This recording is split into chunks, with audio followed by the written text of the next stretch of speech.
Bonsoir chers auditeurs et rebonsoir une fois de plus. Nous sommes l'équipe œuvre du jour. Nous sommes encore de nouveau sur le studio. Et déjà nous tenons à nous excuser pour le problème technique que nous avons rencontré qui est la coupure de lumière. Donc, et nous nous excusons vraiment pour le désagrément que cela a causé. Donc, à l'entame de l'émission, nous sommes en train de parler que nous allons partager sur le thème le pardon. Et avant de commencer ce partage, nous allons recommander tout cela entre les mains du Seigneur.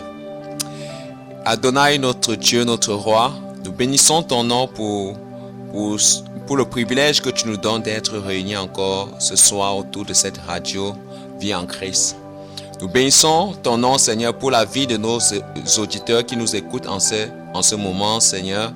Et nous prions afin que tu puisses les bénir, Seigneur, à travers ce partage qui sera dit en ce lieu, Seigneur.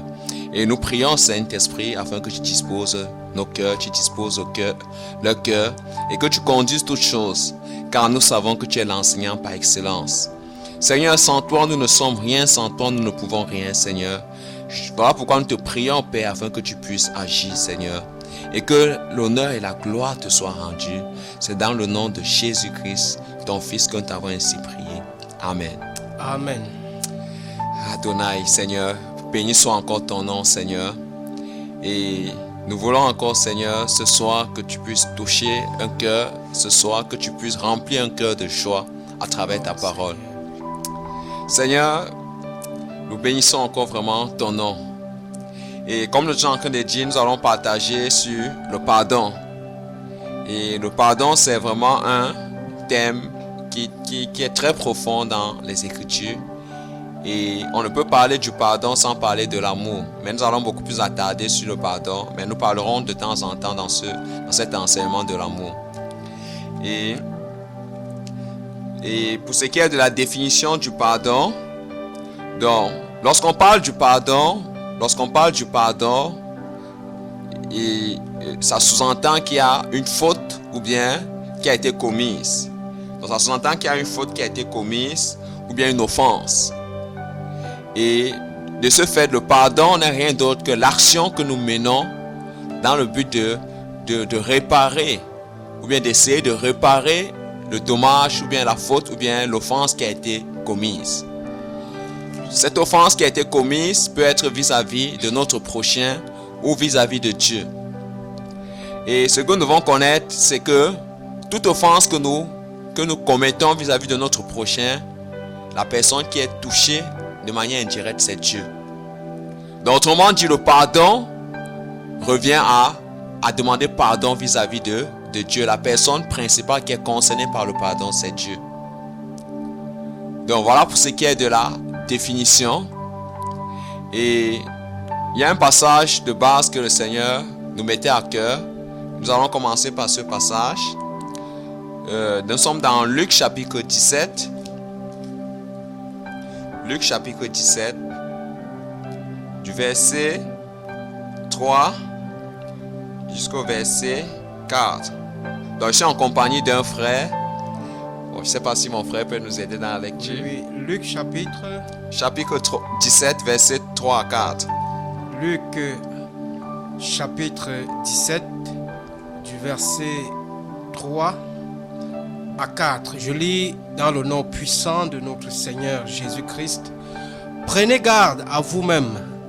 Si ton frère a péché, reprends-le. Et s'il se repent, pardonne-lui. Et s'il a péché contre toi 7 fois dans un jour, et que 7 fois il revienne à toi, disant je me repens, tu lui pardonneras. Amen. Amen. Ici, c'est le Seigneur Jésus qui donnait cet enseignement autour de ses disciples. Et le verset 3, le Seigneur dit qu'il faut prendre garde à vous-même.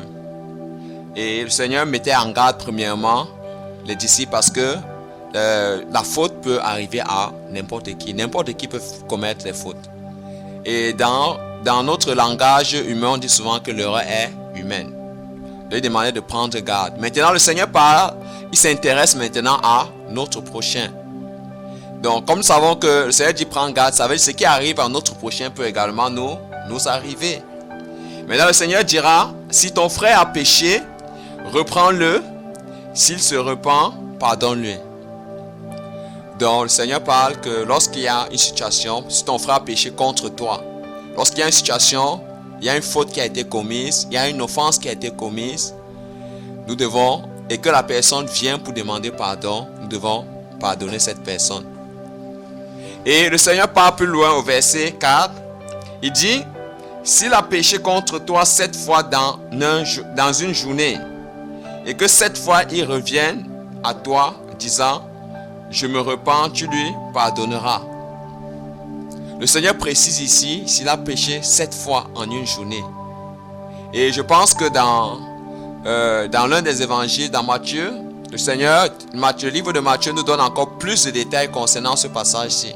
Parce que c'est Pierre viendra, il posera une question, combien de fois vais-je pardonner à mon frère s'il a péché contre moi en une journée? Nous allons essayer, je sais pas. Oui, c'est dans Matthieu 18. Ok, mon frère. Matthieu 18 à partir du verset 21. Donc je lis. Alors Pierre s'approcha de lui et dit, Seigneur, combien de fois pardonnerai-je à mon frère lorsqu'il péchera contre moi?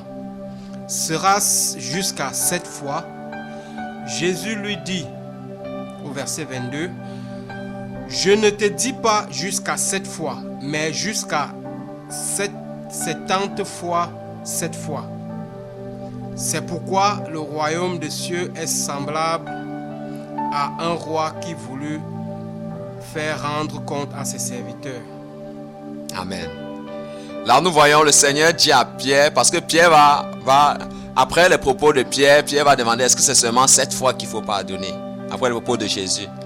Mais Jésus va dire que ce n'est pas seulement 7 fois, mais 7 fois, 70 fois. Et 70, selon la traduction, ça fait référence à 70. Donc 7 fois 70, ça fait 7 fois 7, 49, ça fait 490 fois en une seule journée. Est-ce qu'une personne peut pécher autant en une seule journée? Donc, autrement dit, le Seigneur dira qu'il faut pardonner infiniment. Infiniment.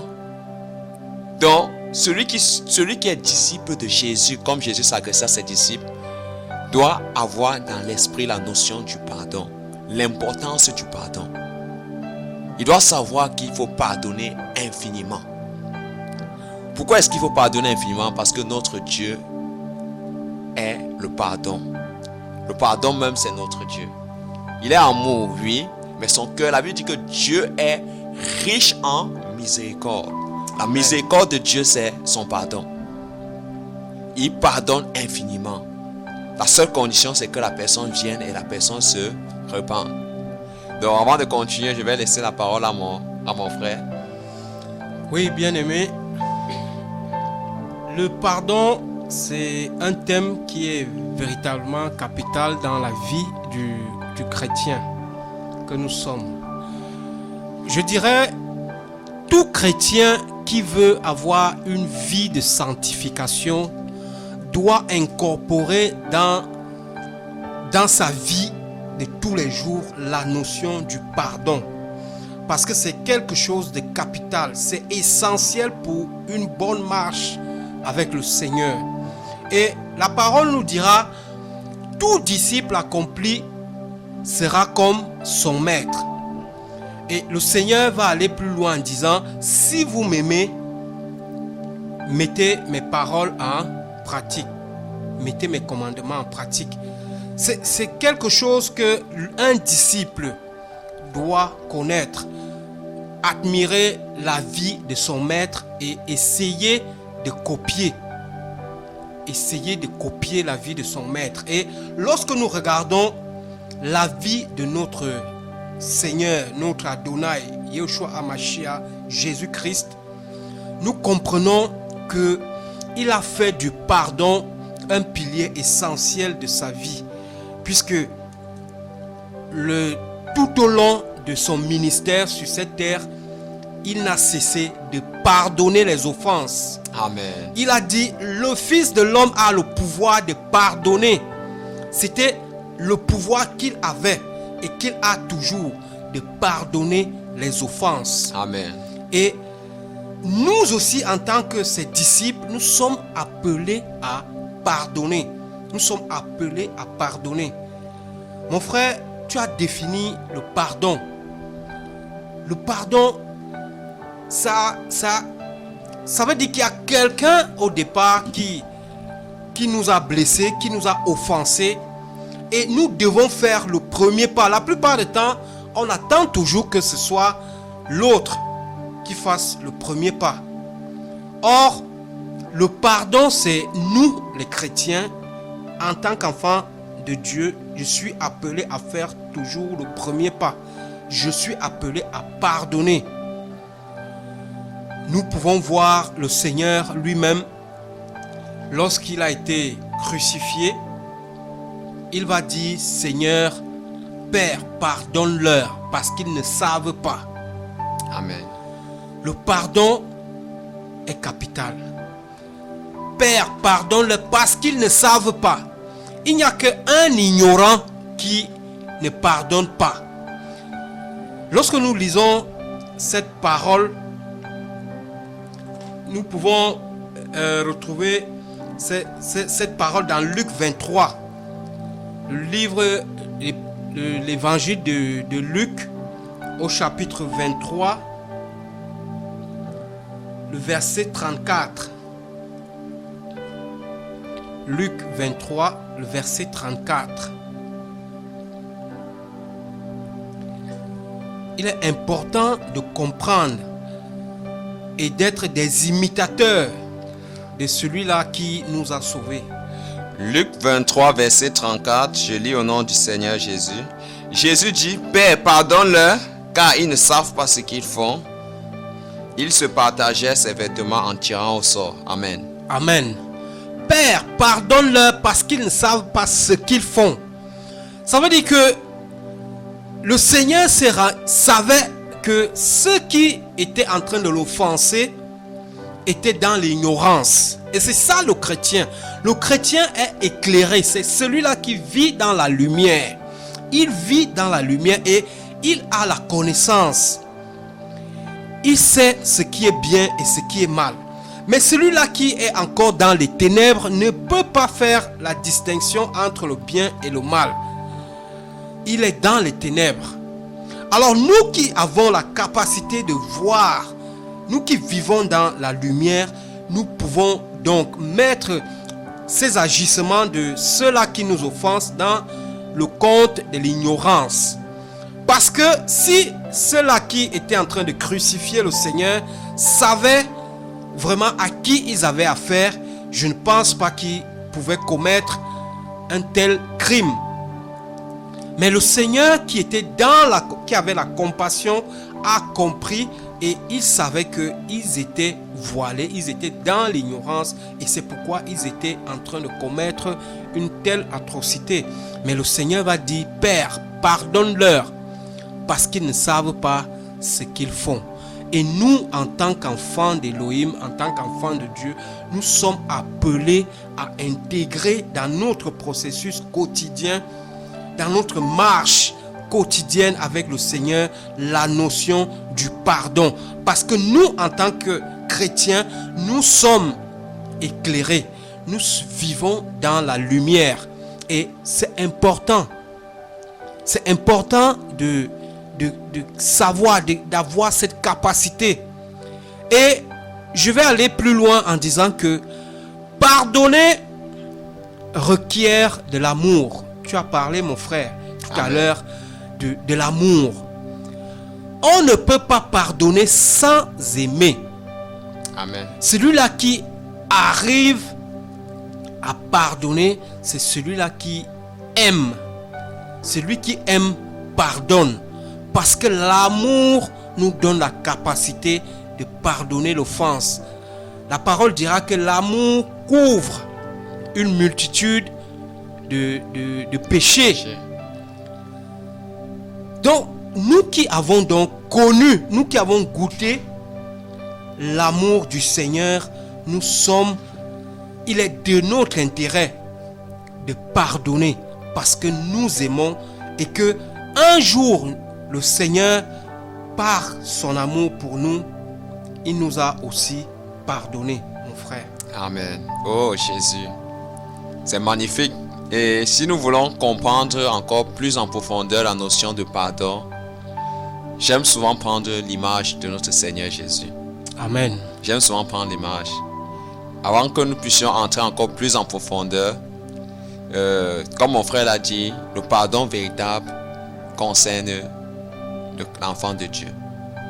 Donc si toi qui nous écoutes en ce moment, tu n'es pas encore chrétien, tu n'es pas encore chrétien selon les Écritures, c'est-à-dire tu n'as pas encore donné ta vie au Seigneur Jésus, alors sache qu'il te sera difficile de pardonner parce que tu t'appuies sur tes propres capacités. Aussi longtemps que tu t'appuieras sur tes capacités intellectuelles, sur tes propres forces, tu ne pourras pas pardonner comme le Seigneur le veut. Parce qu'il y a une différence entre le pardon selon Dieu et le pardon selon le monde. Et ce soir, je prie que ce soir, le Seigneur te donne l'intelligence pour discerner dans quel type de pardon tu te trouves. Est-ce que c'est le pardon de Dieu que tu manifestes ou bien c'est le pardon de ce monde? Donc, c'est vraiment important d'ouvrir ton cœur ce soir parce que Jésus veut te pardonner. Amen. Si Jésus ne t'a pas pardonné, tu ne peux pas pardonner ton prochain. Amen. Et avant cela, nous allons lire une prière que le Seigneur Jésus a adressée. Nous sommes dans Matthieu chapitre 6. Matthieu chapitre 6, du verset 9. Nous allons lire du verset 9 jusqu'au verset 12. Je lis dans le nom puissant de notre Seigneur, Matthieu chapitre 6, à partir du verset 9. Priez donc ainsi. Notre Père qui est aux cieux, que ton nom soit sanctifié, que ton règne vienne, que ta volonté soit faite sur la terre comme au ciel. Donne-nous aujourd'hui le pain dont nous avons besoin. Au verset 12, pardonne-nous nos torts envers toi, comme nous aussi nous pardonnons les torts des autres envers nous. Ne nous expose pas à la tentation et surtout délivre-nous du diable, car à toi appartiennent le règne et la puissance et la gloire à jamais. Amen. On peut continuer jusqu'au verset 15. Verset 14. En effet, si vous pardonnez aux autres leurs fautes, votre Père céleste vous pardonnera aussi. Mais si vous ne pardonnez pas aux autres, votre Père ne vous pardonnera pas non plus vos fautes. Amen. Amen. Ici, après cette prière, Jésus va revenir encore sur une deuxième partie. Mais je vais m'attarder premièrement sur la prière. Jésus dit lorsqu'on priera, parce que ici c'est le modèle de la prière. Et dans ce modèle, il y a beaucoup d'éléments dont Jésus donne, sur lesquels on peut s'appuyer pour prier. Et là, Jésus dit, à un niveau, il dit que pardonne-nous. Nous allons demander le pardon au Père. Pardonne nos offenses comme nous pardonnons aussi à ceux qui nous ont offensés. Donc, avant de venir demander pardon aux autres, il est important de demander d'abord pardon au Seigneur dans la prière. Mais d'ailleurs, le Seigneur dit que si tu pardonnes, si tu lui demandes pardon et que tu pars voir ton prochain, tu ne lui pardonnes pas, alors le pardon n'a pas d'effet. Ça n'a pas d'efficacité devant le Seigneur.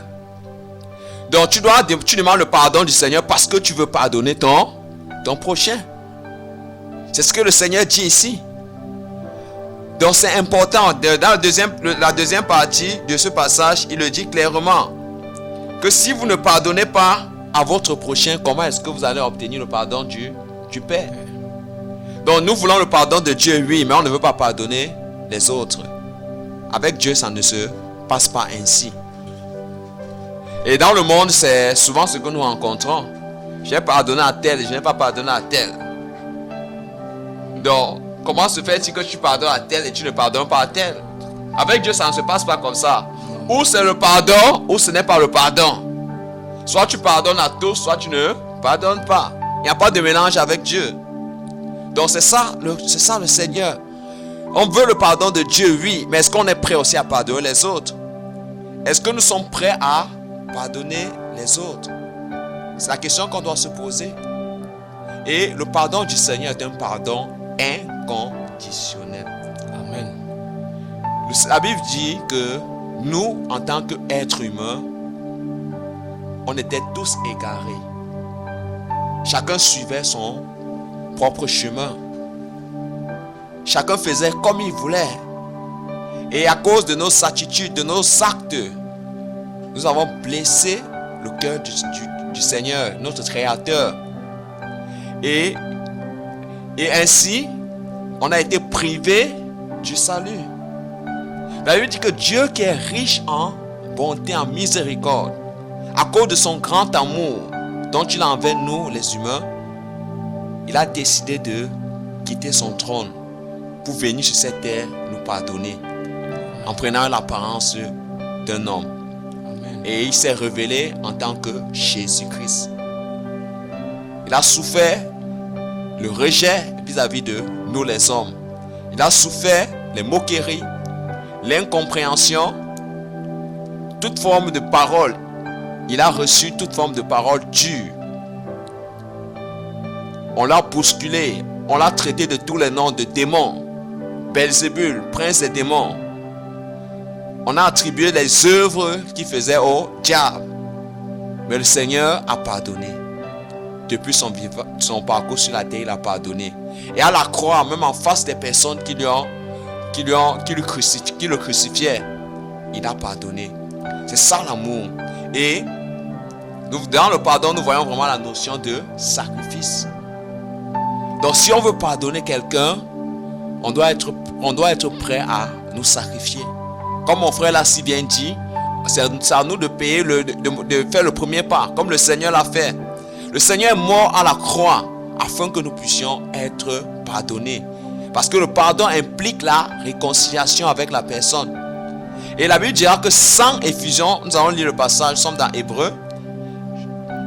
Il y a un passage dans Hébreu qui dit sans effusion de sang, il n'y a point pardon du péché. Parce qu'il faut comprendre pourquoi est-ce que Christ est mort à la croix. Et si nous comprenons cela, ça nous permettra de mieux comprendre le pardon, ce que le Seigneur nous demande de faire. Nous sommes dans Hébreu. Hébreu chapitre 9, le verset 22. Hébreu chapitre 9, verset 22. Je lis. En effet, selon la loi, presque tout est purifié avec du sang. Et il n'y a pas de pardon des péchés sans que du sang soit versé. Amen. Donc ici dans le livre d'Hébreu, l'auteur ici qui est un hébreu, il reparle un peu de l'origine du pardon selon la loi de Moïse. Et là, il fait un parallèle avec la vie de Christ. Donc selon la loi de Moïse, nous n'allons pas entrer trop en détail, mais nous allons vous donner juste les références. Si vous pouvez lire, vous pouvez retrouver ces choses dans Lévitique, Deutéronome. Donc vous pouvez retrouver le déroulement, même à partir d'Exode chapitre 20. Vous pouvez retrouver cette notion de pardon. Donc lorsque le Seigneur a recommandé le pardon dans l'Ancienne Alliance, il fallait qu'il y ait un sacrifice d'un animal. Et généralement, il y a des cas où c'était l'agneau, le bélier, tout ça. Alors, il fallait qu'un animal soit sacrifié. Donc que son sang coule. Et le souverain sacrificateur, quand il sacrifiait l'animal, avant de sacrifier l'animal, la personne qui venait pour obtenir le pardon de Dieu devait confesser ses péchés. Une fois qu'elle a confessé ses péchés, alors l'animal était sacrifié et le sang de l'animal était répandu sur l'autel de Dieu par le sacrificateur. Et une fois que le sacrificateur répandait ce sang et avec des prières qu'il adressait à Dieu, alors le Seigneur le pardonnait. Et le livre d'Hébreux nous dit que bien qu'ils étaient sous la loi, le Seigneur, ces choses étaient, on peut dire comment, c'était en fait le sang des taureaux, des animaux, tout ça couvrait juste le péché. Mais le Seigneur les accordait sa miséricorde. Ils étaient pardonnés, mais ça couvrait. Mais dans Christ, il a dit que non, il ne faut plus que ça soit seulement un sang d'animal. Mais il faut quelque chose que le Père puisse prendre plaisir. Et il faut que ça soit un sang pur. Voilà pourquoi il a décidé de quitter son trône et de prendre un corps humain. Il a vécu parmi nous. Il a ressenti en tant qu'homme toutes les souffrances et douleurs que nous traversons. Il est mort à la croix. Il a versé un sang. Il a présenté, il est mort à la croix comme un agneau. Jean-Baptiste pourrait dire, voici l'agneau de Dieu qui ôte le péché du monde. Il a été sacrifié à la croix par des hommes. Son sang a coulé à la croix. La croix ici, c'est l'autel de Dieu. Donc son sang a coulé à la croix et le Père a pris plaisir à cela. Le Seigneur pourra dire, Père, il libère cette parole, Père, pardonne-les, car ils ne savent pas ce qu'ils font. Et le Père a accepté, à travers le sacrifice de Jésus, de pardonner les péchés de l'humanité. Voilà pourquoi la Bible dira que, car Dieu a tant aimé le monde qu'il a donné son Fils unique, afin que quiconque croit en lui ne périsse point, mais qu'il ait la vie éternelle. Et la vie éternelle, on l'obtient à travers le pardon, à travers l'œuvre que Christ a accomplie à la croix. Amen. C'est le pardon. Ça, c'est une œuvre de rédemption. Donc, pour que Christ puisse nous sauver, il a fallu qu'il puisse nous pardonner. Il y a tout un sacrifice qu'il a fait. Donc, celui qui veut pardonner selon Dieu doit savoir qu'il y a un sacrifice qui doit l'accompagner. Et le sacrifice que Dieu prend plaisir actuellement, c'est l'offrande de notre cœur. Amen. C'est l'offrande de notre cœur. Donc, tu veux pardonner à ton frère. Ton frère t'a blessé peut-être par des paroles. Peut-être ton frère t'a blessé en te frappant. Tu as dit que non, ça m'a fait mal. Mais Dieu dit que moi, les gens m'ont flagellé. Les gens m'ont insulté. Les gens, je ne sais pas si on nous mettait à la place du Seigneur Jésus, si on allait tenir 5 secondes. 5 secondes. Mais le Seigneur a supporté tout. Et à la croix, il a dit que pardonne-les, car ils ne savent pas ce qu'ils font. C'est ça le pardon selon le Seigneur. Nous devons être prêts à cela. Et le pardon a entraîné quoi? La réconciliation entre nous les hommes avec Dieu. Donc si nous voulons être en paix avec les hommes, avec notre prochain, nous devons pardonner. Le pardon est vraiment important. C'est ça la base de l'amour. C'est l'amour de Dieu pour l'humanité qui lui a poussé à nous pardonner. Dieu ne voulait pas, si Dieu ne nous pardonnait pas, on devait tous se retrouver en enfer. Parce que à cause du péché, on est séparé du Seigneur. Dieu ne peut pas admettre quelqu'un au ciel avec le péché. Voilà pourquoi il est important de demander pardon. C'est ça que nous parlons de la repentance. Dans la repentance, on confesse les péchés et on demande pardon au Seigneur. Donc c'est vraiment important, la notion du pardon. Donc je vais passer la parole à mon frère. Oui, bien aimé. Véritablement, comme nous sommes en train de le dire, vraiment, par la grâce du Seigneur, on a eu à comprendre. Et parfois, on comprend certaines choses trop tard. Il y a des familles qui se divisent à cause du manque de pardon. Il y a des foyers qui sont brisés à cause du manque de pardon. Il y a des vies qui sont détruites tout simplement parce qu'on n'arrive pas à pardonner. Il est important de savoir que pardonner, c'est d'abord important pour nous-mêmes. Amen. C'est important pour nous-mêmes parce qu'il en va de notre santé. Toi qui m'écoutes, pardonner, c'est d'abord bien pour notre santé physique. Parce que des études ont démontré que quelqu'un qui garde constamment de la rancune, qui est rancunier, a toujours mal à l'estomac. Il passe son temps à avoir mal à l'estomac et ça détruit la santé.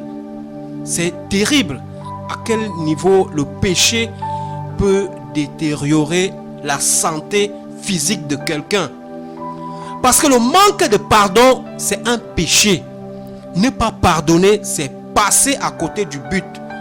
Péché, c'est être à côté, c'est manquer le but. Et le fait de ne pas pardonner, c'est manquer le but. Parce que le but, c'est que nous puissions être comme notre maître. Amen. C'est que nous soyons capables de pardonner. Celui qui n'arrive pas à pardonner est dans le péché. Il faut le dire. Il est dans le péché. Et le péché apporte la destruction. Il y a des gens qui sont à l'hôpital tout simplement parce qu'ils détiennent des gens captifs dans leur cœur. Ils ne veulent pas pardonner. Ils n'arrivent pas à pardonner. Et il y a beaucoup qui se disent chrétiens, qui disent, moi, telle personne, je ne peux pas te pardonner. C'est terrible.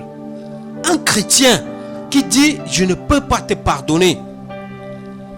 Est-ce que c'est terrible? Or, notre maître nous a appris. Il nous a appris à pardonner.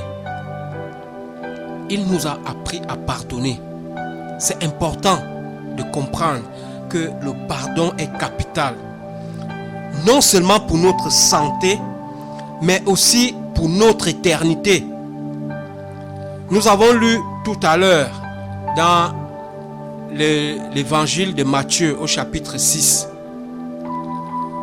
Le Seigneur, dans la prière qu'il a appris, qu'il a enseigné, l'exemple de prière qu'il a enseigné à ses apôtres, il dit, pardonne-nous nos offenses comme nous pardonnons aussi à ceux qui nous ont offensés.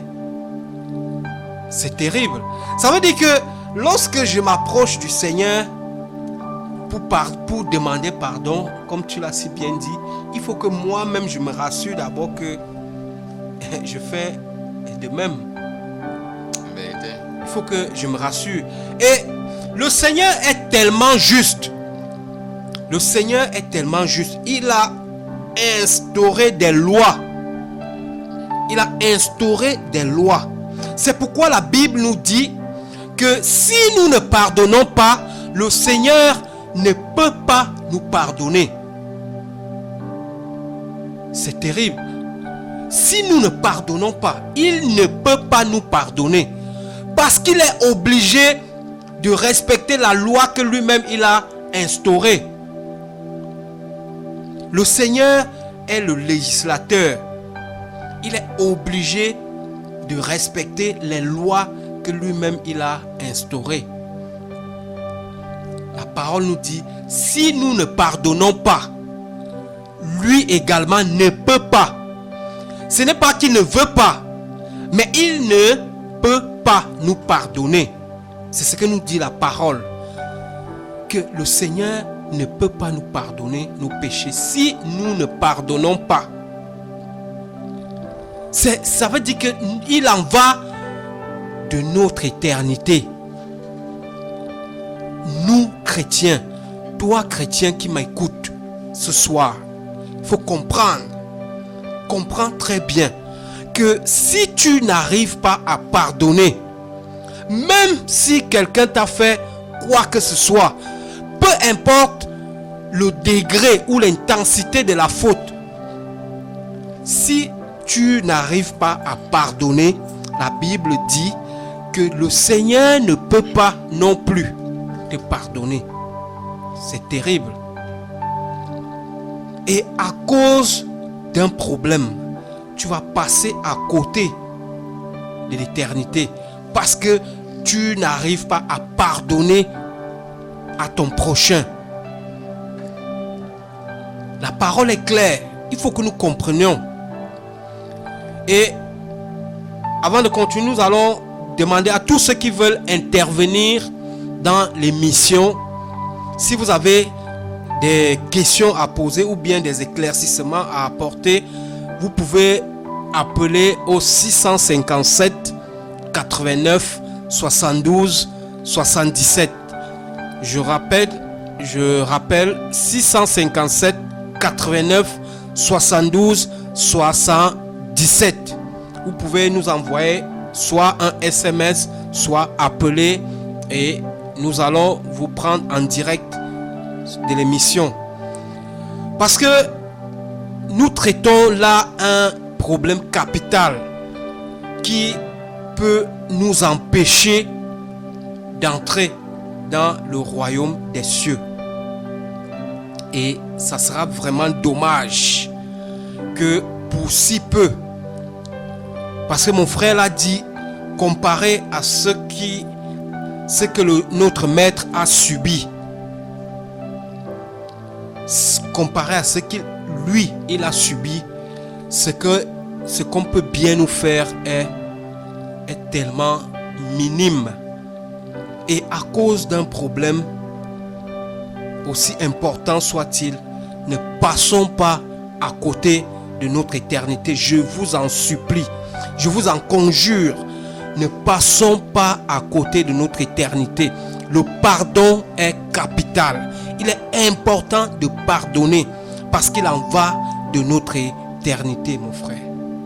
Amen. Nous allons prendre un passage. Nous sommes dans Matthieu chapitre 18, du verset 23 jusqu'à la fin. Nous allons lire cette parabole du Seigneur Jésus. Matthieu chapitre 18, du verset 23 jusqu'à la fin. Du verset 23. Matthieu chapitre 18, nous lisons à partir du verset 23. En effet, il en est du royaume des cieux comme d'un roi qui voulut régler ses comptes avec ses serviteurs. Lorsqu'il commença à compter, on lui en présenta un qui lui devait 60 millions de pièces d'argent. Comme ce serviteur n'avait pas de quoi rembourser ce qu'il devait, son maître ordonna de le vendre comme esclave avec sa femme et ses enfants, ainsi que tous ses biens pour rembourser sa dette. Le serviteur se jeta aux pieds du roi et se prosternant devant lui, supplia: sois patient envers moi et je te rembourserai tout. Pris de pitié pour lui, son maître le renvoya libre, après lui avoir remis toute sa dette. À peine sorti, le serviteur rencontra un de ses compagnons de service qui lui devait 100 pièces d'argent. Il le saisit à la gorge en criant: paye-moi ce que tu me dois. Son compagnon se jeta à ses pieds et le supplia: sois patient envers moi, lui dit-il, et je te rembourserai tout. Mais l'autre ne voulut rien entendre. Bien plus, il alla le faire jeter en prison en attendant qu'il ait payé tout ce qu'il lui devait. D'autres compagnons de service, témoins de ce qui s'était passé, en furent profondément attristés et allèrent rapporter toute l'affaire à leur maître. Alors celui-ci fit convoquer le serviteur qui avait agi de la sorte. Serviteur mauvais, lui dit-il, tout ce que tu me devais, je te l'avais remis parce que tu m'en avais supplié. Ne devais-tu pas, toi aussi, avoir pitié de ton compagnon, comme j'ai eu pitié de toi? Et dans sa colère, son maître le livra au bourreau, jusqu'à ce qu'il ait remboursé toute sa dette. Voilà comment mon Père Céleste vous traitera, vous aussi, si chacun de vous ne pardonne pas du fond du cœur à son frère. Amen. Amen. Ça, c'est un passage vraiment profond que Jésus parlait, une histoire.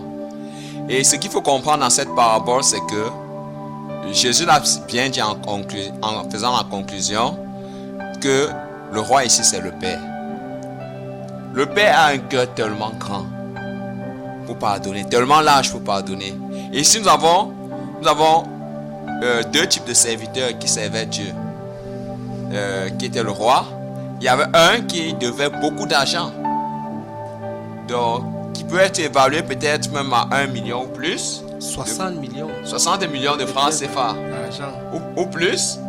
Et l'autre qui devait une petite somme. Maintenant, celui qui devait énormément, il vient devant le Père. Il plie les genoux au sol. Il demande pardon. Aie pitié de moi. Et le Seigneur a dit que la somme d'argent, c'était le péché. Donc le péché, nous devons comprendre le péché comme une dette que nous avons vis-à-vis du Seigneur. Et celui-là s'est prosterné, il a supplié, imploré la grâce de Dieu. Il a imploré la grâce de Dieu, la miséricorde. Il n'avait pas de quoi payer. La Bible nous dit ici qu'il n'avait pas de quoi payer. Et à cause de son attitude, de son humiliation devant le Père, alors le Père va lui accorder sa miséricorde, son pardon. Vous voyez un peu la puissance du pardon. Tu n'as rien pour rembourser tes dettes. Mais tout ce que Dieu attend, c'est qu'on puisse s'humilier. D'un cœur sincère. Celui-là s'est humilié. Mais celui-ci, selon le contexte, n'était pas d'un cœur sincère. Parce que plus tard, Jésus nous dit que il ne va pas pardonner son prochain. Donc, le Père a accordé un pardon, mais sous condition, pour tester. Vous voyez un peu? Mais si son cœur était véritablement sincère devant Dieu, alors il allait pardonner son prochain. Vous voyez un peu? Beaucoup ici, ça montre l'image de beaucoup. On aime le pardon de Dieu, on veut que Dieu nous pardonne. Mais on n'est pas prêt à pardonner. Celui-là avait des serviteurs qui le devaient également. De la même manière que Dieu nous pardonne, et son serviteur le devait n'était rien comparé à ce qu'il devait au roi. Mais le roi lui pardonne une si grande somme d'argent. Mais son serviteur qui lui doit juste une somme maigrichonne, s'il peut appeler ainsi, par rapport comparé à l'autre là, il a du mal à pardonner.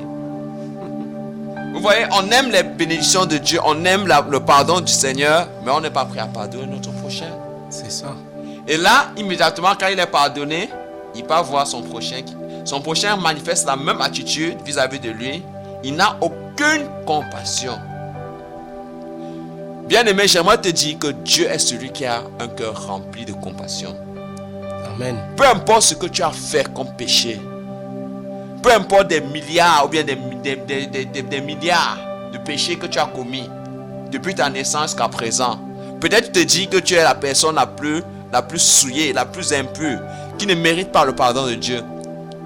Laisse-moi te dire que si tu fléchis les genoux devant Dieu, Amen. tu fléchis les genoux devant Dieu, d'un cœur sincère, d'un cœur vrai, en mettant dans ton cœur que, Seigneur, si tu me pardonnes, je vais pardonner tous ceux que j'ai gardé dans mon cœur comme rancune. Amen. Le Seigneur te pardonnera. Et ça sera un pardon authentique. Et parce que le Seigneur t'aura pardonné, alors il te donnera la force pour pardonner tous ceux qui t'ont blessé, qui t'ont offensé. C'est ça le pardon selon Dieu. Amen. Ça n'a rien à voir avec le pardon selon le monde. Donc le Seigneur est prêt. Mais est-ce que tu es prêt à... Dieu n'aime pas l'hypocrisie. Celui-ci est venu tenter Dieu. Et il a récolté ce qu'il a semé. Le Seigneur aime un cœur frais, un cœur sincère. Peut-être c'est la masturbation, peut-être c'est la pornographie, peut-être c'est l'impudicité, peut-être c'est le vol, la sorcellerie. Je te dis que tu es arrivé à un niveau où il n'y a plus rien à faire. Laisse-moi te dire que Dieu peut te pardonner. Et Dieu pardonne infiniment. Amen. Dieu pardonne infiniment. Donc, la seule chose qu'il veut, c'est qu'on ait une bonne attitude devant lui. Une attitude d'humiliation. Qu'on reconnaisse nos fautes devant le Seigneur. Qu'on lui avoue nos transgressions. Alors, il nous pardonne. Et ce qu'il attend en retour, c'est que nous puissions pardonner les autres. Amen. Et c'est important qu'on puisse comprendre cela à travers cette parabole que le Seigneur Jésus a dit. Il nous pardonne pour que nous puissions pardonner les autres. Parce que si Dieu ne nous pardonnait pas, personne ne pourrait être sauvé. Et là, nous voyons celui-ci n'a pas compris. Donc son cœur était attaché à de l'argent. Il a fait semblant. Et il n'a pas obtenu le pardon du Seigneur. Parce qu'après, le Seigneur l'a livré au bourreau. Le bourreau, c'est... bourreau ici, ça signifie plusieurs choses. Des souffrances. Ça nous parle des souffrances. Peut-être la souffrance dans laquelle tu te trouves, c'est parce que tu n'as pas pardonné ton prochain. Peut-être la souffrance dans laquelle tu vis, c'est parce que tu n'as pas pardonné beaucoup de personnes. Laisse-moi te dire que le manque de pardon aussi a des conséquences dans la vie de celui qui la possède. Donc, si tu refuses de pardonner, ta vie sera un cauchemar. Tu vas paraître joyeux. Tu vas paraître comme s'il de rien n'était. Mais les situations qui t'arrivent, c'est parce qu'à cause du manque de pardon. Et il y a plusieurs cas dans la Bible des personnes qui vivaient des situations où où le Seigneur nous fait comprendre que les situations dans lesquelles ils se trouvaient, c'était à cause du manque de pardon. Et quand ils ont obtenu le pardon du Seigneur, le Seigneur a dit que le Seigneur les a guéris. Leur situation a changé. Nous allons prendre un cas dans la Bible. Nous sommes dans Luc chapitre 5, le verset 17, à partir du verset 17.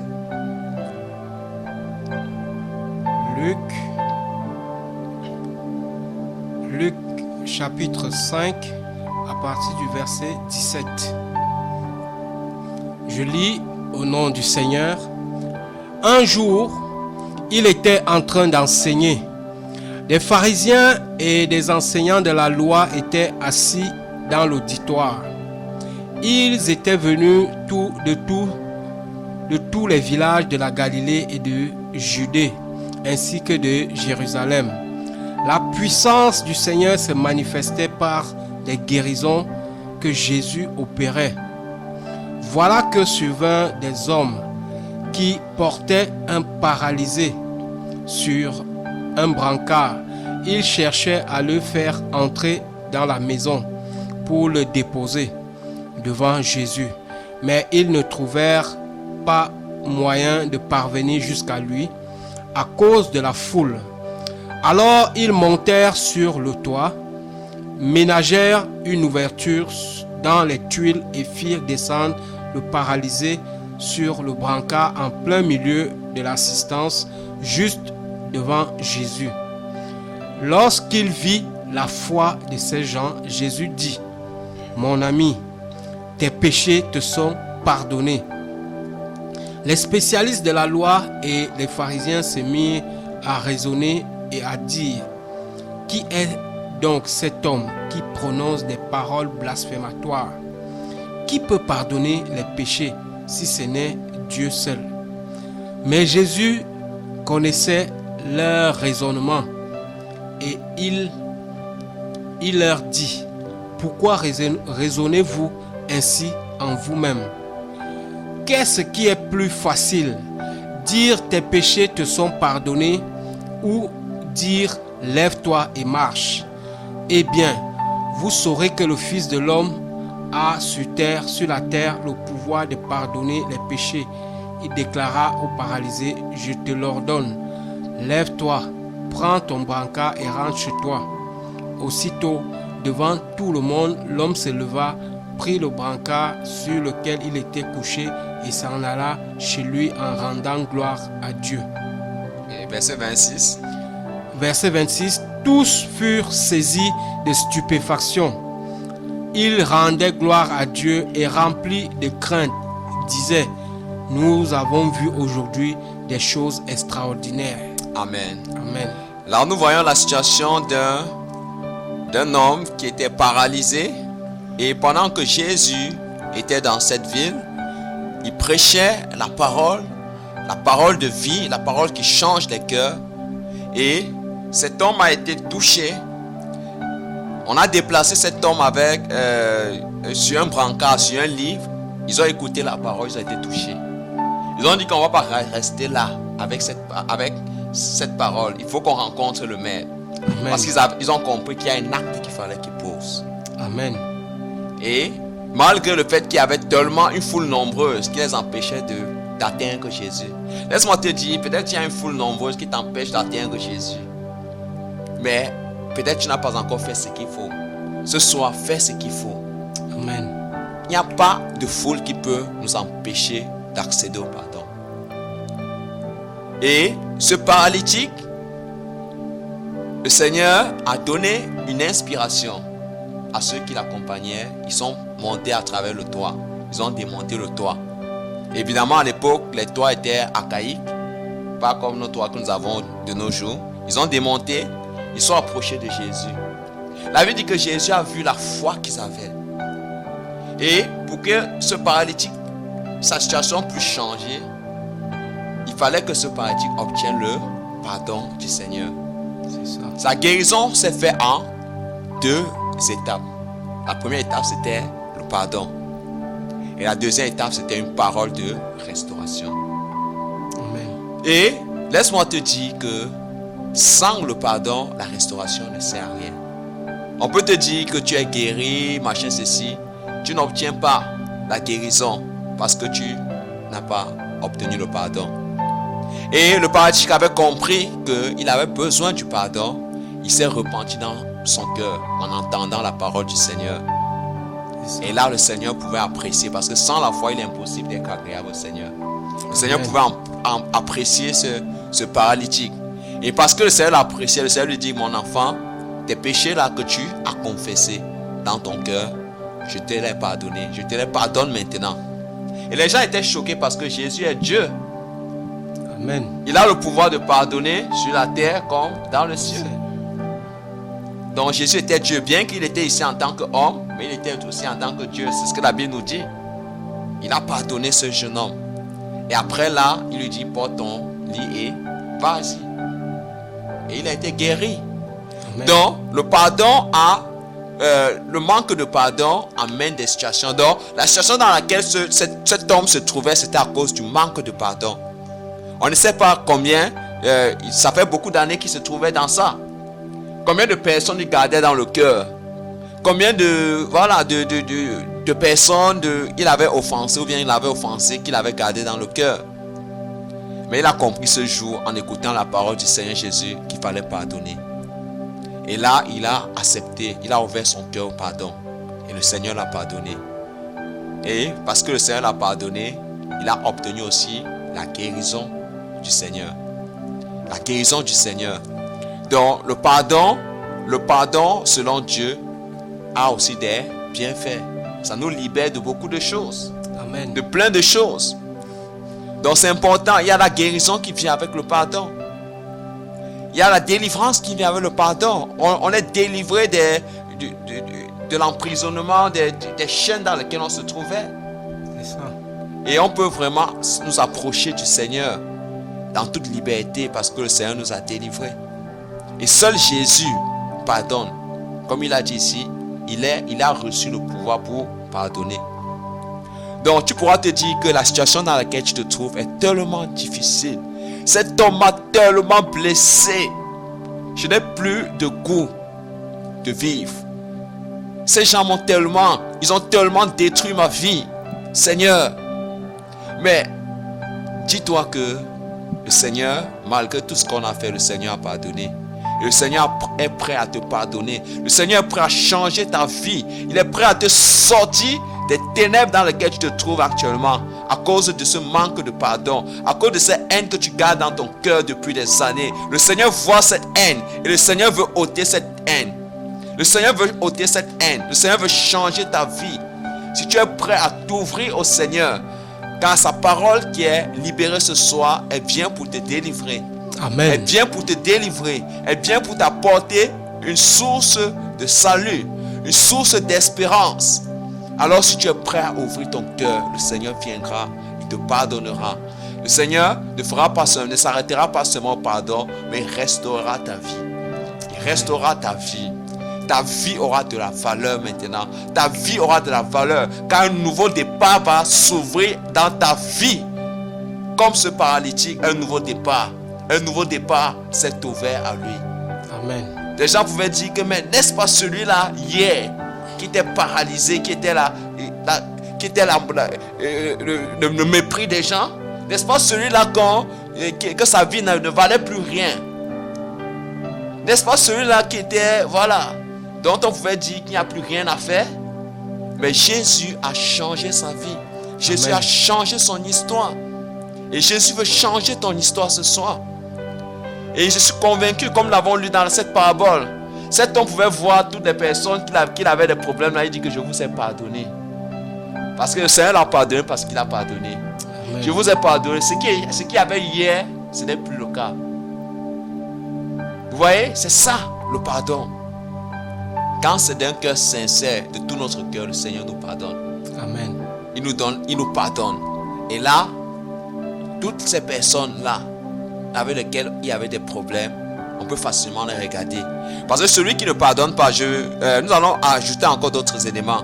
Comment reconnaître que quelqu'un qui a un manque de pardon? Comment reconnaître qu'il y a encore la rancune dans notre cœur, qu'on n'a pas pardonné véritablement quelqu'un?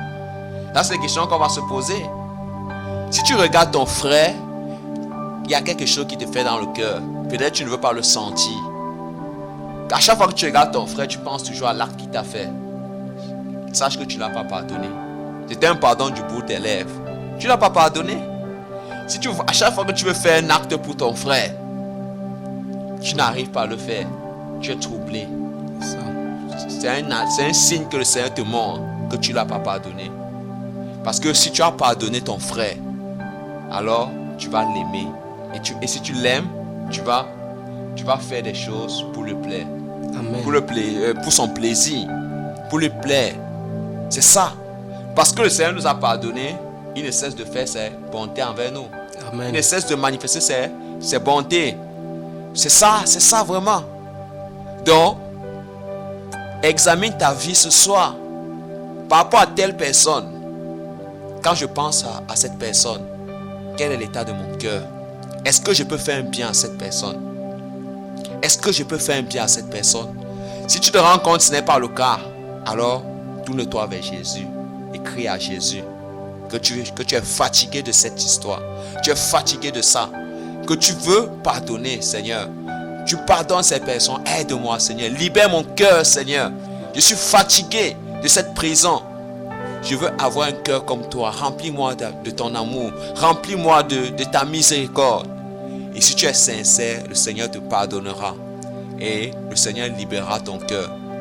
Et quelquefois aussi, le pardon aussi implique aussi une réparation physique aussi. Dans certaines circonstances. Donc tout ne s'arrête pas toujours auprès du Seigneur. Comme le Seigneur nous a pardonné, parce qu'on a été sincère, on a demandé pardon, on doit aussi aller aussi vers des personnes physiques aussi, demander pardon. Que hier c'était comme ça là, vraiment ça m'a fait mal ton attitude, mais le Seigneur m'a appris à pardonner, j'ai pardonné. Je viens te dire que je vais pardonner. Donc désormais c'est du passé. J'ai décidé de construire ma vie nouvelle avec Jésus-Christ. Car c'est lui qui m'a pardonné. Malgré tous les péchés dans lesquels je me trouvais, maintenant nos péchés ont été pardonnés. Alors je ne vois pas la raison pour laquelle je vais encore te garder dans mon cœur. C'est ça ce que le Seigneur attend de tout un chacun. Et ça le Seigneur, il peut arriver qu'on trébuche. Il peut arriver que les gens nous font nous offensent. Mais parce que le Seigneur nous a pardonné, parce que le Seigneur nous pardonne constamment, nous devons pardonner les gens. Amen. Donc mon frère, je ne sais pas, mon frère, tu continues? Oui, bien aimé. Le pardon, c'est quelque chose de tellement profond que lorsque nous essayons aujourd'hui, on va juste brosser parce qu'on ne pourra pas entrer véritablement dans les méandres, dans les profondeurs du pardon. Mais ceux qui nous écoutent, nous vous supplions véritablement de faire ce pas, le pas du pardon. Comme nous l'avons dit, il en va de votre santé, il en va de votre éternité. Il est important de comprendre que nous devons pardonner parce que le Seigneur nous a pardonné. Il est le premier qui a fait ce pas. Il nous a pardonné. Mon frère l'a expliqué que autrefois dans l'ancienne alliance, c'était le sang des boucs, des taureaux, des brebis qui était offert. Et ce sang-là octroyait à l'homme un pardon temporaire. Ça couvrait temporairement le péché. Et dès que tu refaisais un autre péché, il fallait à nouveau un sacrifice. Mais la parole nous dit dans le livre d'Hébreux que notre maître Yeshua HaMashiach, Jésus-Christ, a offert sa vie. Il s'est offert en victime expiatoire une fois pour toutes parce que son sang était pur et son sacrifice a été agréé parce qu'il a porté le péché de l'humanité. Il est devenu le péché de l'humanité et à cause de ce sacrifice, on a obtenu, l'humanité a obtenu le pardon une fois pour toutes. Et nous pouvons nous poser la question pourquoi on n'a plus besoin de faire les sacrifices. Cette question est répondue dans le livre d'Hébreux, chapitre 10. La parole dit que une fois que les péchés, on va lire, c'est important de lire pour mieux comprendre ce que la parole dit. Dans Hébreux 10, le verset 18. Hébreux 10, verset 18. Hébreux 10, à partir du verset 18, il est écrit: Or, là où il y a le pardon des péchés, il n'y a plus d'offrande pour le péché. Amen. Amen. Là où il y a le pardon des péchés, il n'y a plus l'offrande. Nos péchés ont été pardonnés une fois pour toutes. Ça veut dire qu'on n'a plus besoin de faire l'offrande. On n'a plus besoin d'offrir des boucs, d'offrir des sacrifices d'animaux pour demander pardon au Seigneur. Maintenant, nous qui sommes en Jésus-Christ, Yeshua HaMashiach, nous obtenons le pardon de nos péchés. Ça veut dire qu'il a porté nos péchés passés, présents et futurs. Tout ce qu'il nous demande, c'est d'aller vers lui et de se repentir, de demander pardon. Et nous avons le pardon. Parce que la parole dit que nous sommes devenus justice d'Élohim. Et nous également qui avons reçu ce pardon perpétuel, nous sommes dans l'obligation, je dis bien dans l'obligation de pardonner en retour. Il faut bien comprendre, le Seigneur nous a pardonné et nous n'avons plus besoin de faire des sacrifices. Il est important de savoir qu'en retour, nous sommes dans l'obligation de pardonner également. Et c'est pourquoi l'apôtre Pierre qui est allé vers le Seigneur lui a dit qu'il n'y a pas de limite au pardon. Nous qui sommes dans le Seigneur, il n'y a pas de limite au pardon. Si ton frère t'a offensé aussi autant de fois, on est dans l'obligation. C'est une contrainte. On est dans l'obligation de pardonner parce qu'il en va de notre salut, il en va de notre santé. Notre santé peut en prendre un coup.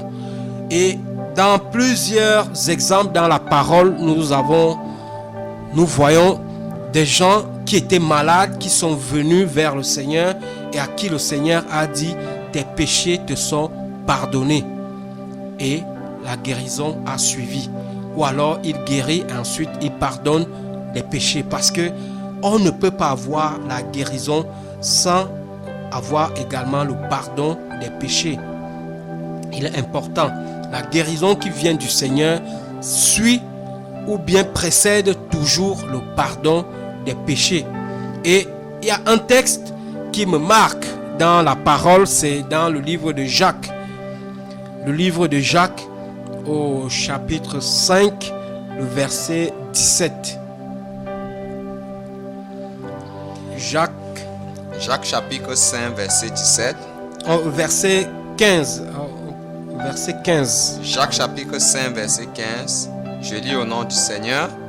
La prière de la foi sauvera le malade et le Seigneur le relèvera. Et s'il a commis des péchés, il lui sera pardonné. Amen. Amen. La prière de la foi sauvera le malade. Et s'il a commis des péchés, ces péchés lui seront pardonnés. Ça veut dire que toi qui m'écoutes, comme mon bien-aimé l'a dit, peut-être que tu es malade, peut-être qu'il y a quelque chose que tu constates que dans ta vie, ça ne va pas, tout simplement parce que tu n'arrives pas à pardonner. Écoute bien cette parole. Le pardon est une délivrance. Le pardon est une délivrance pour nous-mêmes. Parce que la plupart du temps, on pense toujours qu'on pardonne pour faire plaisir à l'autre. Non, on pardonne parce qu'il en va de notre santé, parce qu'il en va de notre éternité. C'est de ça qu'il s'agit. On ne pardonne pas parce qu'on veut faire plaisir à celui qui nous a offensés. On pardonne parce que le Seigneur nous a demandé de pardonner. On pardonne parce qu'on aime. On aime notre prochain. Quand on aime, on pardonne. Quand on aime, on pardonne. Et celui qui a de l'amour pour son prochain pardonne. Et cet amour nous pousse véritablement à ressembler à notre maître. Cet amour nous pousse à devenir comme notre maître, à pardonner. Nous pensons au cas d'Étienne. Étienne a eu des persécutions de la part des Juifs, de certains Juifs. Mais au moment où il était sur le point de donner sa vie, de perdre sa vie, la parole nous dit qu'il a fait comme son maître. Il a vu le ciel ouvert. Mais avant de partir, il a dit: Seigneur, ne leur impute pas ce péché. Parce que lui de même, il savait que ceux-là qui étaient en train de le persécuter étaient dans l'ignorance. Et à cause de l'amour,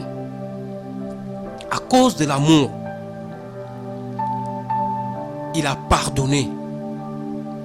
Et il faut bien comprendre aussi quelque chose, c'est que si nous ne pardonnons pas à celui qui nous a offensés, c'est aussi difficile pour que cette personne obtienne miséricorde. C'est pourquoi le Seigneur va nous dire, je vais retrouver le verset, il dit que à tous ceux à qui nous pardonnerons leurs péchés sur cette terre, leurs péchés seront également pardonnés au ciel.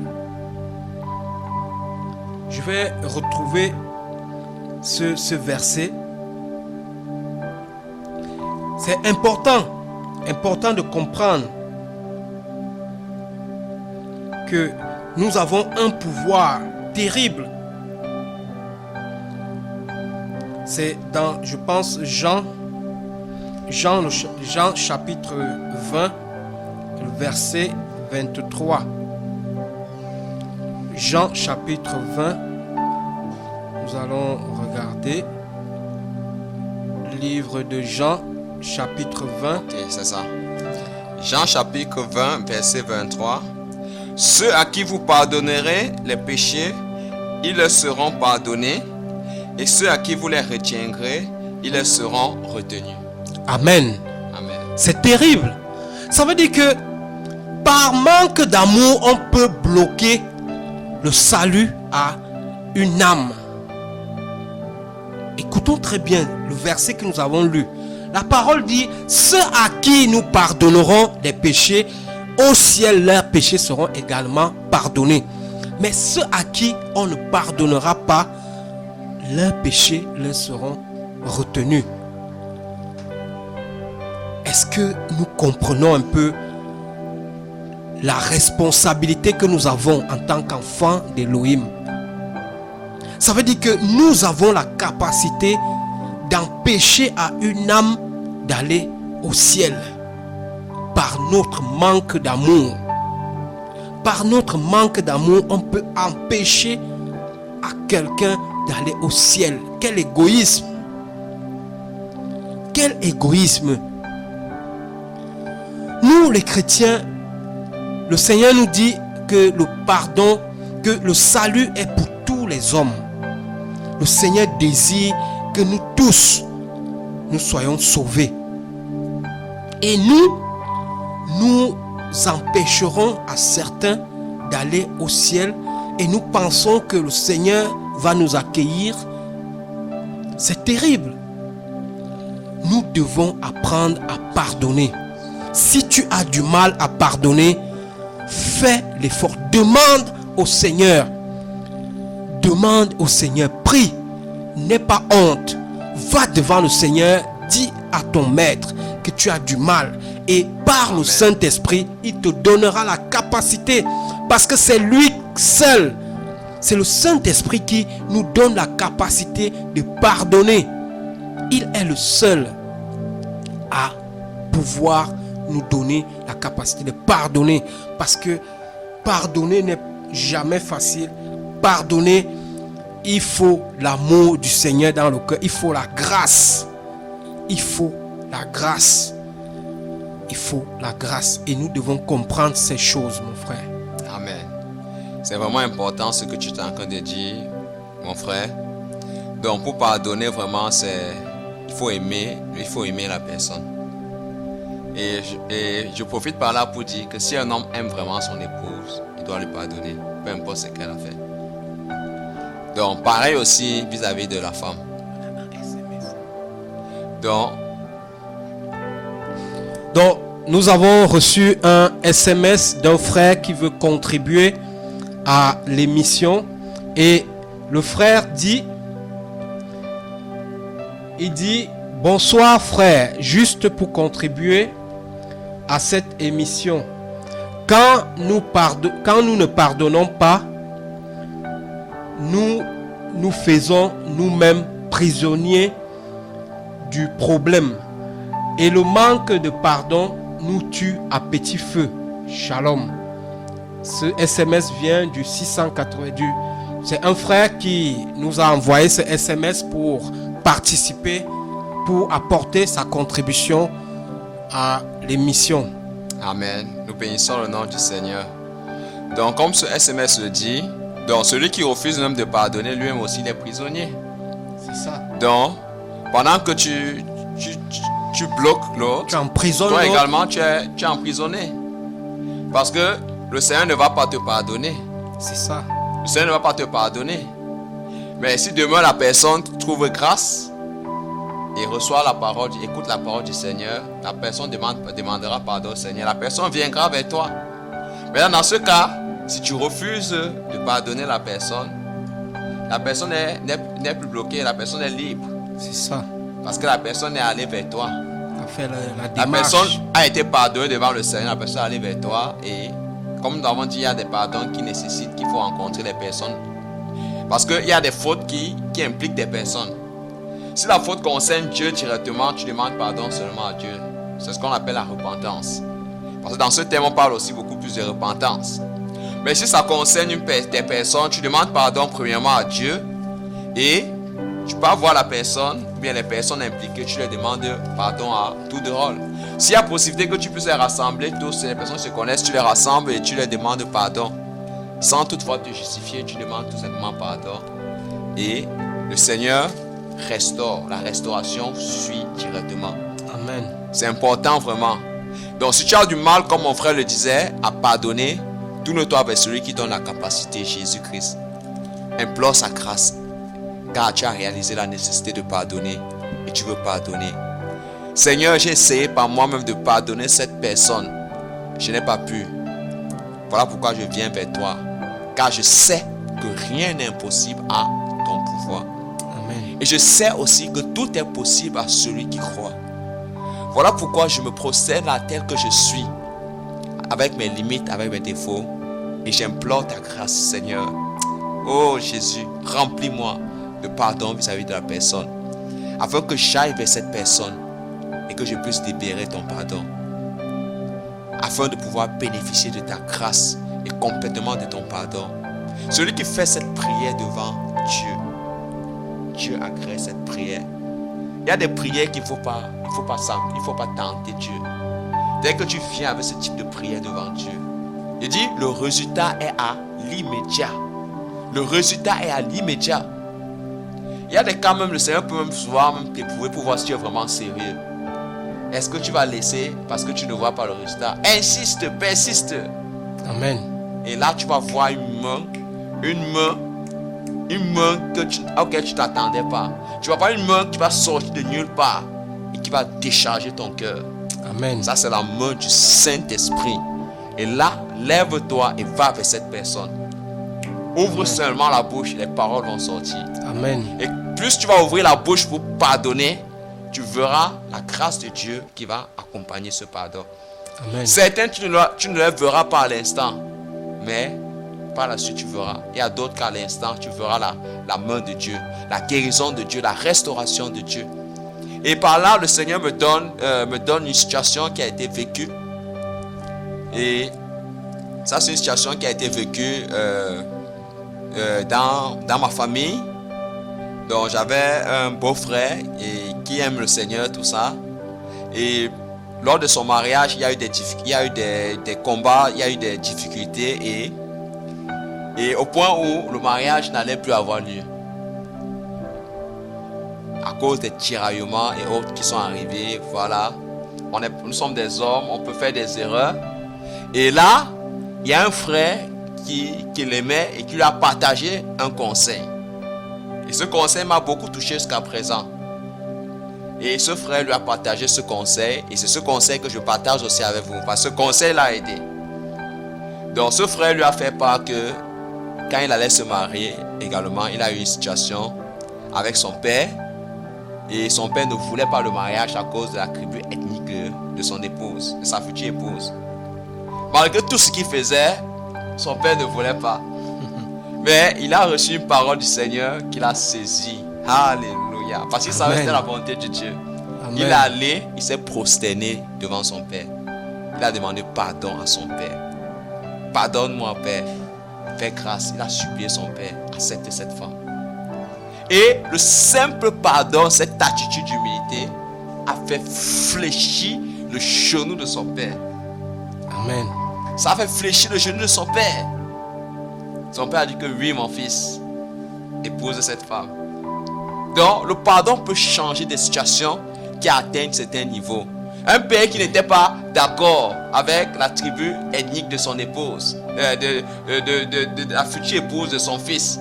Mais à cause du pardon, il a fléchi les genoux. Donc, quand il a partagé cela, mon beau-frère, il a mis cette parole en pratique. Je peux vous assurer que le résultat était immédiat. Donc, c'était plus l'heure de venir discuter. C'était plus l'heure de venir discuter. Il y a une parole dans la Bible qui parle dans ce contexte-là, que nous allons le prendre tout à l'heure. Donc, il est venu, il a demandé pardon. Par rapport à tout ce qui a été dit, tout ce qui a été fait, pardonnez-nous. Nous sommes là pour venir chercher la paix. S'il vous plaît, ayez la considération pour nous, pour ce mariage. Et le Seigneur a fait grâce à cause de l'humilité. Amen. À cause de l'humilité. Il y a des situations où, si on attend toujours que c'est l'autre qui va venir vers nous, on va passer à côté. Parce que l'autre de son côté va attendre que c'est nous qui venons vers lui. Mais on doit être prêt à poser le premier pas. Nous allons lire un passage, nous sommes dans Romains, qui va dans ce sens. Nous sommes dans Romains.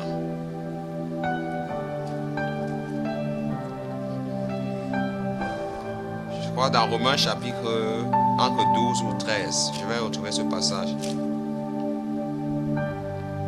Il y a un passage qui dit: autant que cela dépend de nous, soyons en paix avec les autres. Avec tous.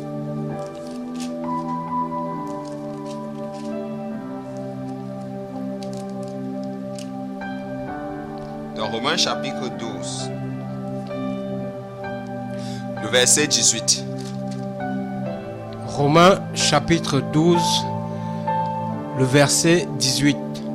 S'il est possible, autant que cela dépend de vous, soyez en paix avec tous les hommes. Amen.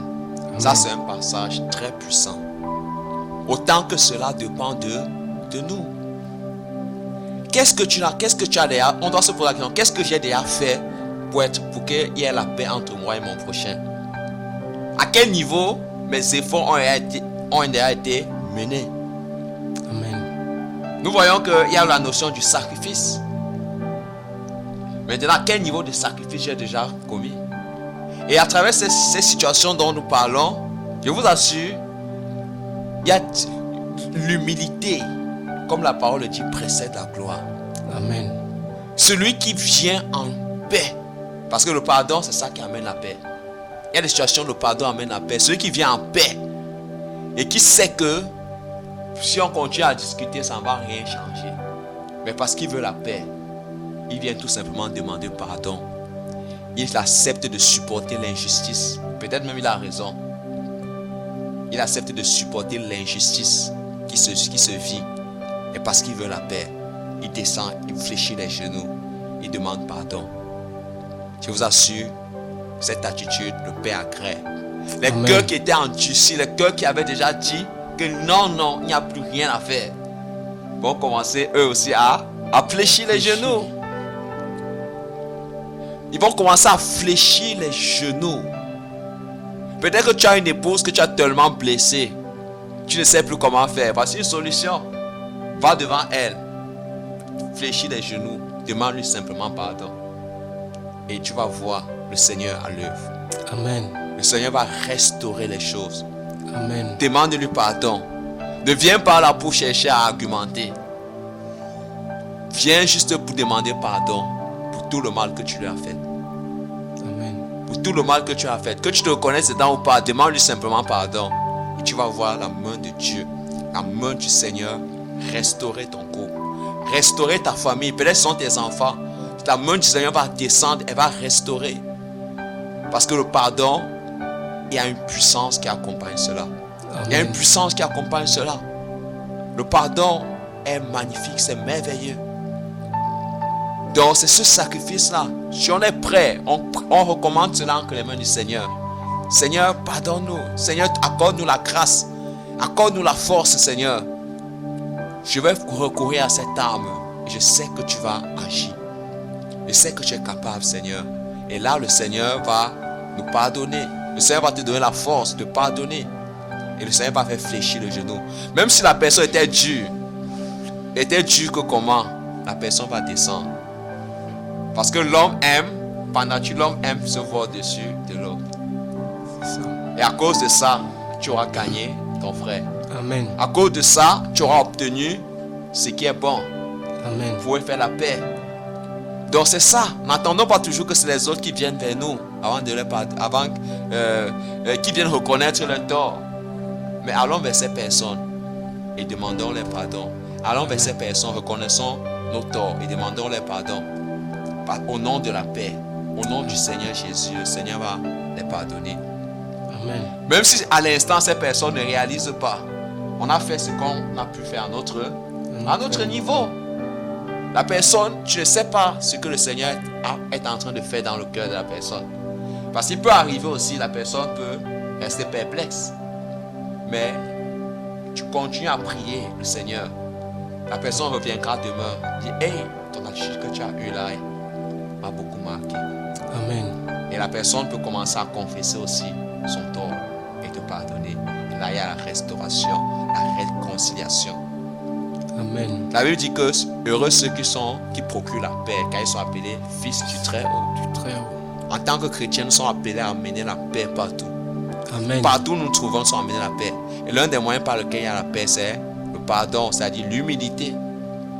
Celui qui veut pardonner doit être un homme humble. Amen. Qui ne doit pas regarder à ce que les gens vont dire, à ce que les gens vont penser, mais qui est prêt à pardonner parce qu'il veut la paix, qui est prêt à pardonner parce qu'il veut le succès. Il y a un passage que nous allons lire également, nous sommes dans Proverbe 28, verset 13.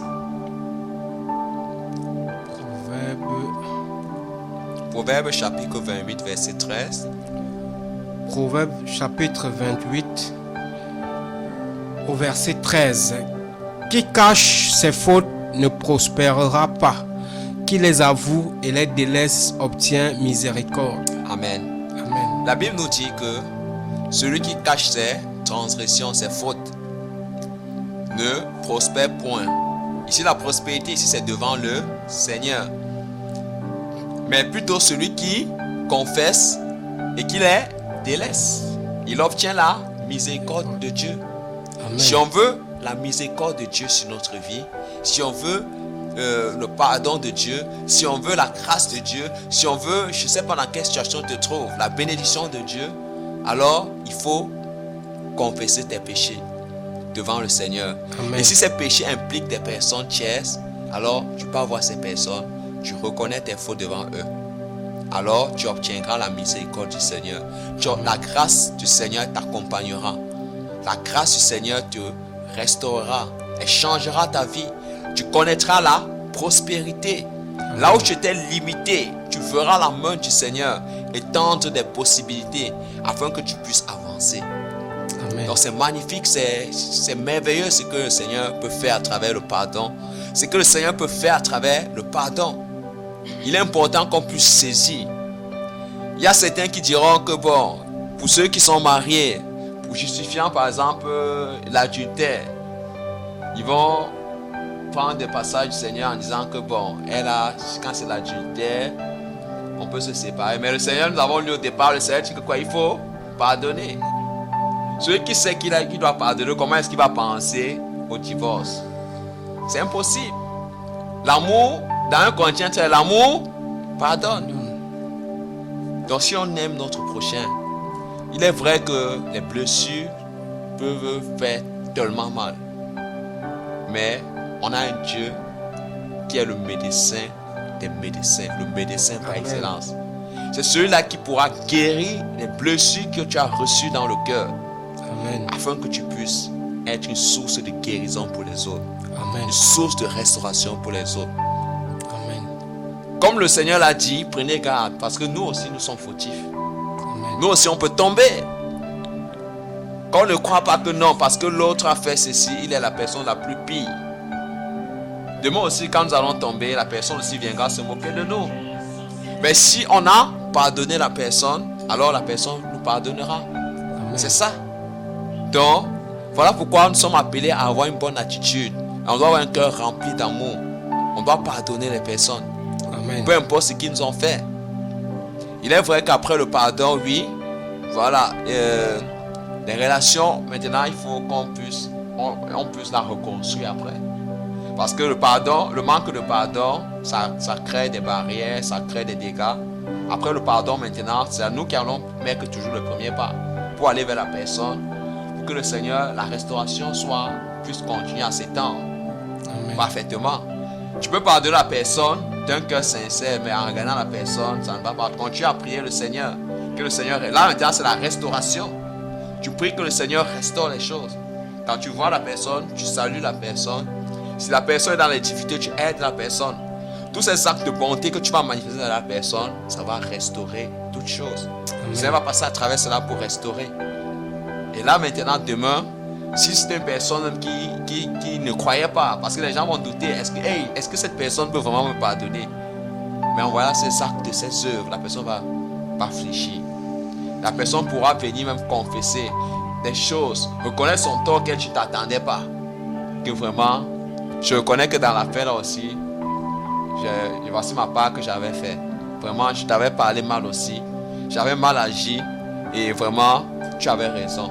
Amen. Et moi aussi, je demande pardon. Parce qu'il faut qu'on oublie vraiment les choses. Et qu'on aille de l'avant. Amen. Mais si on n'est pas prêt à cela, vraiment, on ne peut pas avoir de tels résultats, de tels fruits. Bon, mon frère, je te passe la parole. Oui, bien aimé. C'est très enrichissant la parole du Seigneur. Et comme tu disais que le Seigneur, lorsqu'il nous pardonne, parfois il y a certains pardons qui impliquent la restauration, d'aller vers ceux à qui on a aussi offensé. Ça me faisait penser à Zachée dans Luc 19. Zachée, le Seigneur va visiter Zachée. Le Seigneur va dire à Zachée, je vais dîner chez toi aujourd'hui. Et le Seigneur va arriver chez Zachée. Je ne sais pas si on peut lire. Ok, nous sommes dans Luc chapitre 19,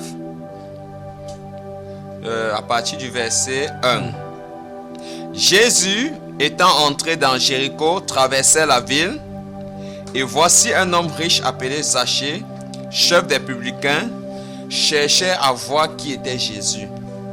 Mais ils ne pouvaient y parvenir à cause de la foule, car il était de petite taille. Il courut en avant et monta sur un sycomore pour le voir, parce qu'il devait passer par là.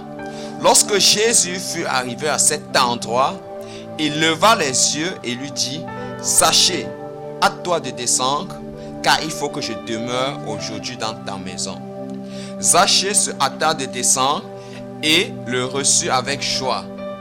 Voyant cela, tous murmuraient et disaient, « Il est allé loger chez un homme pécheur. » Mais Zachée, se tenant devant le Seigneur, lui dit, « Voici, Seigneur, je donne aux pauvres la moitié de mes biens, et si j'ai fait tort de quelque chose à quelqu'un, je lui rends le quadruple. » Jésus lui dit, « Le salut est entré aujourd'hui dans cette maison, parce que celui-ci est aussi fils d'Abraham. Amen. Car le Fils de l'homme est venu chercher et sauver ce qui était perdu. » Amen. Amen. C'est magnifique. Nous voyons véritablement ce que le pardon des péchés peut accomplir, ce que ça peut réaliser, ce que ça peut accomplir dans la vie d'un chrétien qui se repent véritablement. Il y a la restauration et nous voyons Zachée. Personne ne lui a dit que tu dois rembourser ce que tu as eu à extorquer. Une fois qu'il a reçu le pardon, qu'il a été sauvé, Zachée prend la décision de réparer ses torts. Amen. Si j'ai fait du tort à quelqu'un, je lui rembourse le double, le quadruple. Il va même au-delà parce qu'il estime que c'est ça l'amour. Il faut manifester cet amour-là. Il faut montrer qu'on est devenu quelqu'un de différent. Et c'est magnifique. Donc, lorsque le Seigneur nous pardonne et que le Saint-Esprit nous met à cœur d'aller vers certaines personnes pour restaurer des relations qui ont été détériorées par notre manque de pardon, par le péché, nous devons le faire. Si nous avons eu à prendre quelque chose chez quelqu'un et que nous ne devrions pas, nous devons aller vers cette personne pour remettre ce que nous avons pris. Et c'est important. Ça, c'est une des dimensions du pardon. Ce que le pardon peut faire dans la vie du chrétien. Et autre chose aussi que le Seigneur me met à cœur, c'est que le pardon, une personne qui est dans la lumière, dans une famille, peut demander le pardon pour toute une famille.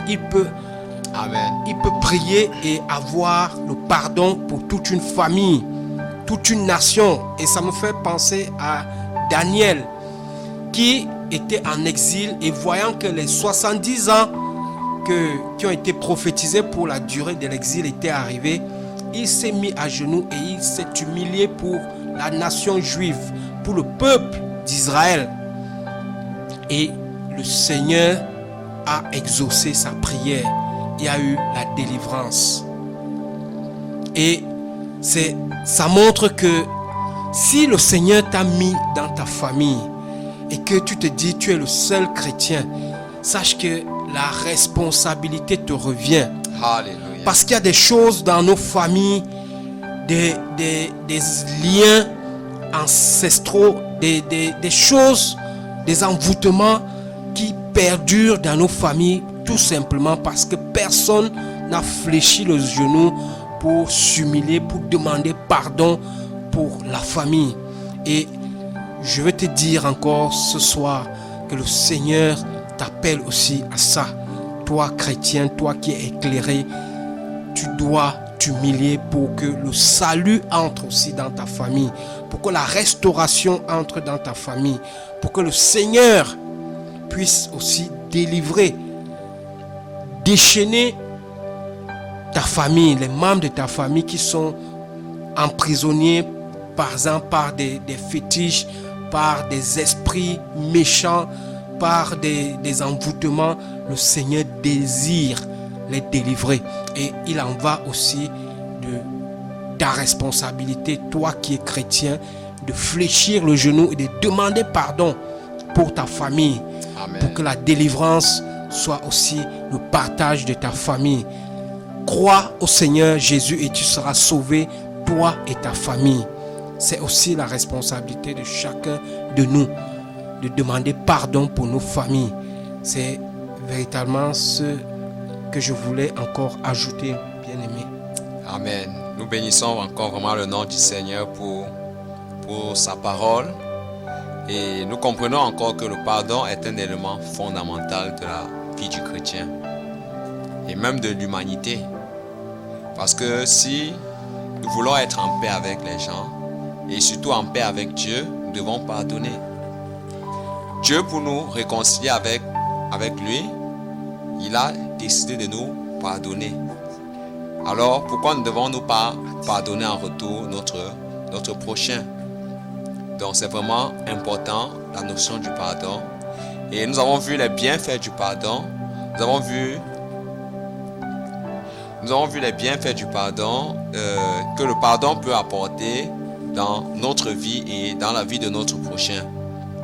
Et nous allons, de ce fait, recommander entre les mains du Seigneur deux types de personnes. Premièrement, ceux-là qui ne sont pas chrétiens et qui aimeraient vivre le pardon du Seigneur, qui aimeraient expérimenter le pardon du Seigneur afin de pouvoir pardonner aussi à ceux qui nous ont offensés. Nous allons prier le Seigneur. Et deuxième type de personnes, nous allons prier pour ceux-là qui sont chrétiens, parce que le pardon doit être fait. C'est quelque chose qui doit se faire continuellement lorsqu'il y a des fautes, des offenses.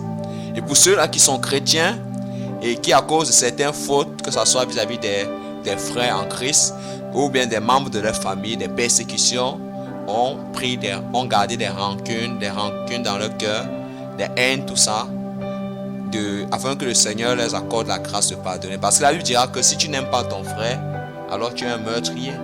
Et comment est-ce que l'amour du Seigneur demeure en toi? Donc nous sommes dans la prière et nous allons prier que le Seigneur les restaure. Adonai, notre Dieu, notre roi, Seigneur, Merci. nous te recommandons, nous te disons merci, Seigneur, pour ta parole que tu as libérée en cette soirée, Seigneur. Cette parole de grâce, Seigneur, qui transforme les cœurs, qui transforme les vies, Seigneur.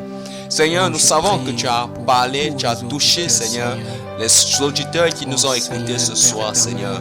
Et nous prions, Seigneur mon Dieu, pour ceux-là qui ne te connaissent pas encore, Seigneur. Pour ceux-là qui sont païens, Seigneur, mais qui désirent vivre, expérimenter ton pardon, Seigneur. Car tu es ce roi-là, Seigneur, qui pardonne des milliards et des milliards de péchés, Seigneur. Te prions pour ces âmes, Seigneur, afin que tu puisses les accorder ton pardon, Seigneur.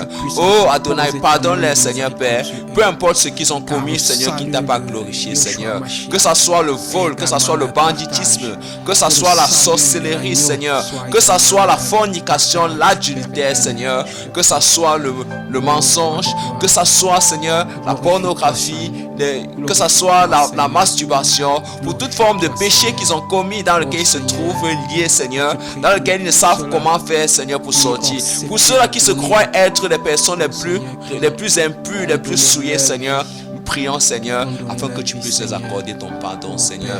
Donc, car ta parole déclare que tu es riche en miséricorde, Seigneur.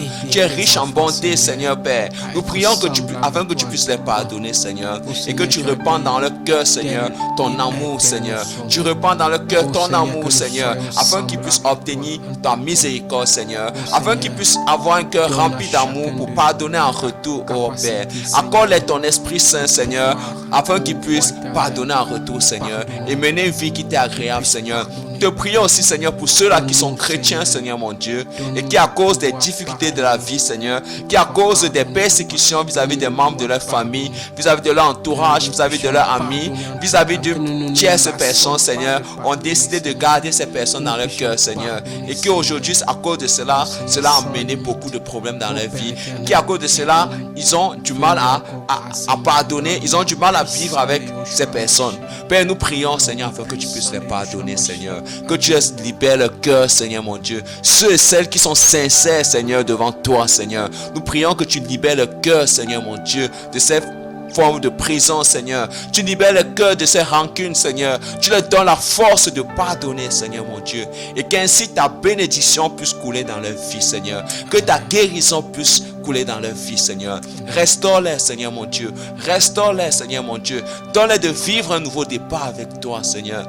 Père, nous prions qu'une huile fraîche, une onction fraîche coule dans leur vie, Seigneur mon Dieu. Que ton onction de restauration puisse les saisir là où ils se trouvent, Seigneur Père. Dans le nom puissant de Jésus-Christ, Seigneur mon Dieu. Afin de ramener à la vie, Seigneur Père, tout ce qui était mort en eux, Seigneur, à cause du manque de pardon, Seigneur Père. Père, tu nous as pardonné à la croix, Seigneur Père. Pardonne-les, Seigneur mon Dieu, et sors-les de leur situation, Seigneur. Change-les, Seigneur mon Dieu, afin qu'ils puissent, Seigneur, être des personnes transformées et qu'ils pardonne en retour, Père. C'est dans le nom de ton Fils tout-puissant Jésus que nous t'avons ainsi prié. Amen. Amen. Alléluia. Oh, gloire et louange. Gloire à toi, Jésus. Donc, nous sommes arrivés à la fin de notre émission. Et pour ceux et celles qui aimeraient les suivre en semaine, la radio fait tourner souvent les émissions, les émissions qui ont été faites en live. La radio fait tourner souvent cela en semaine. Et nous avons aussi également un site, Œuvre du jour, où on peut faire repasser l'émission Œuvre du jour.